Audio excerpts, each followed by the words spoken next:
Ayyub, oxirgi 10 kunlikdagi fazilatli amal qaysi? Oxirgi 10 kunlikdagi fazilatiga dalolat qilgan amallardan biri Payg'ambarimiz sollallohu alayhi vasallamning ahli oilalarini uyg'otishlaridir. Bu muborak kechalarini g'animat bilib, uni zikr, namoz va boshqa ibodatlar bilan o'tkazish uchun ahli oilalarini uyg'otardilar.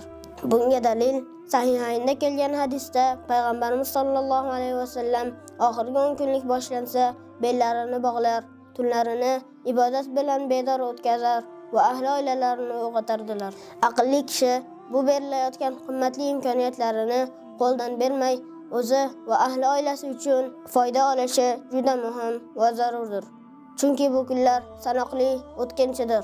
Albatta bu kunlarda har bir musulmon kishi Alloh taoloning fazliga sazovor bo'lib, bu bilan dunyo oxirat saodatini qo'lga kiritishi mumkin bo'ladi. Inshaalloh.